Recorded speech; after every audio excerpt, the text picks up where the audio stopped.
Hey, it's the Fish Guy reporting to you from the studio at Something Fishy with the latest news from Fish Guy TV. Today I'm excited to introduce a new training segment for both our retail customers and our team as well. Both our existing team and also the new team that joins us as the company continues to grow. We've put a lot of our training and all the important things in setting up, designing, and installing an aquarium onto video in short segments so that you can get things done right and done right the first time.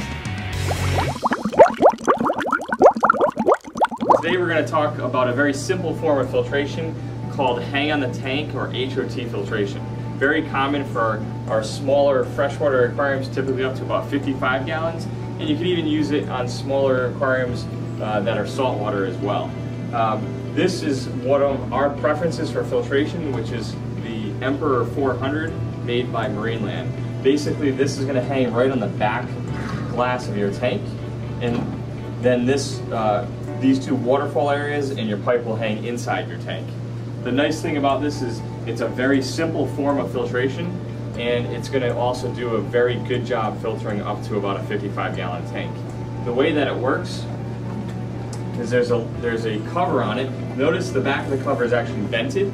This is actually a great benefit because when you take it off, it doesn't have all the condensation on the inside of the hood that will then drip onto your floor, and that's because the filter is vented there.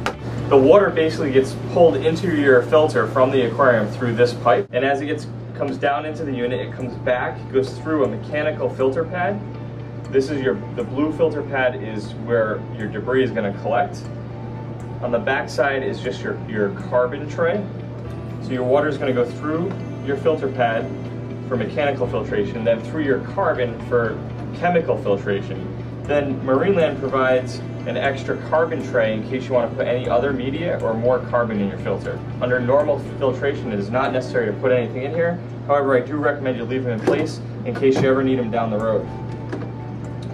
We also sell a bulk filter pad at Something Fishy, and that filter pad isn't reinforced as well as this one here. So by having this tray in front of it, prevents the pad from moving into the wrong position.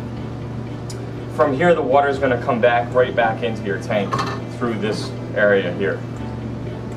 Some of the water as it's being pulled up is going to go through this spray bar here that's on either side and jet water over these wheels.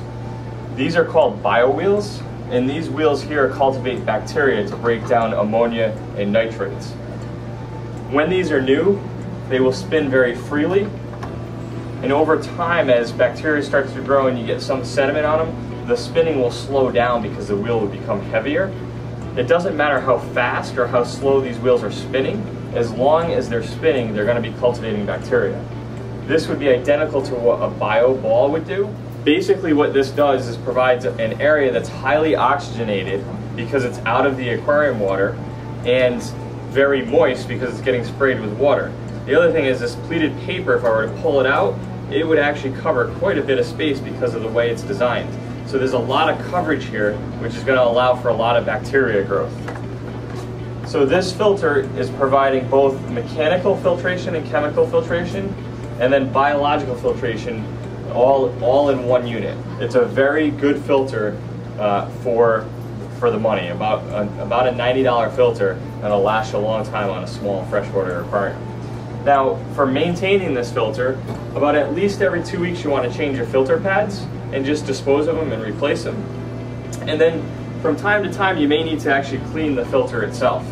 And in this particular filter, all hang-on filters operate a little bit differently, but if you know how to take care of one, you can pretty much figure out how to take care of all of them. The first thing that you want to do here is shut the power off to the filter, and it could stay in place right on the tank. On this particular filter, there's clips on the side that come right off, and once those are removed, I can pull out my spray bar.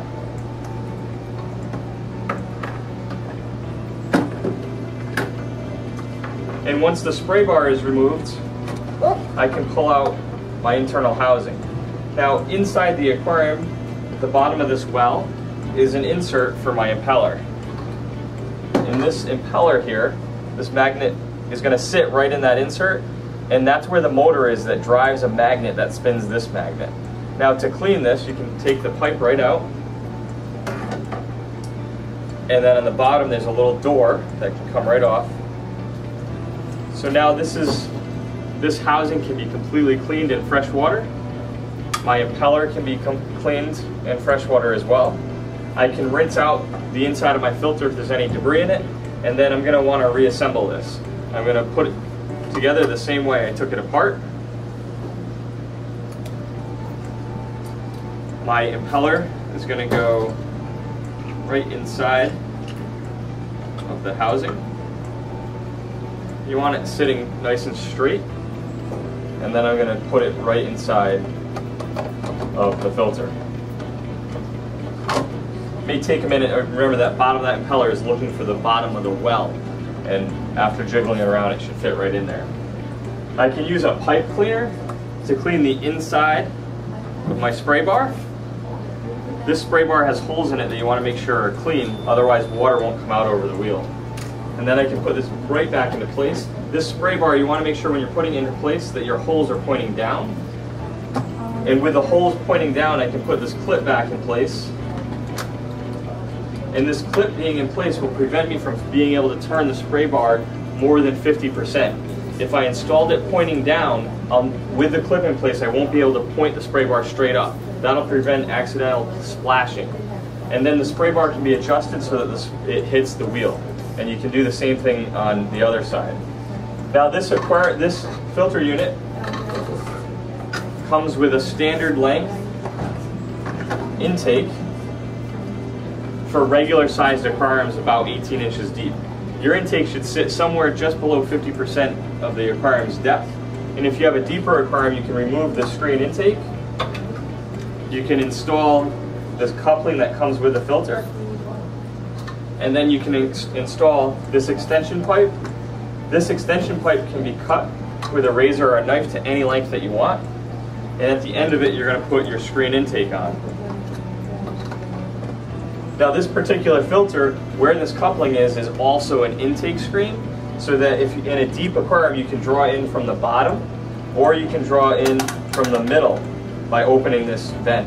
So now you're going to take water in from the middle of the aquarium and lower in the aquarium. Remember I said that the bottom of the intake should be about just below 50% or the middle way of the tank. You would definitely want to keep it off the gravel line so you don't pull in any heavier debris and that you get good circulation. You don't want to cover your intake with gravel or any other type of decor that might be in the aquarium. This pipe can also be used, this pipe cleaner should also be used to clean the inside and outside of your intake to keep water freely moving through it. Don't forget that you can come visit us at our retail stores and get one-on-one personal attention. You can have us come to your home for a one-on-one consultation in your home or your office. And you can also check us out online at somethingfishyinc.com. Yay!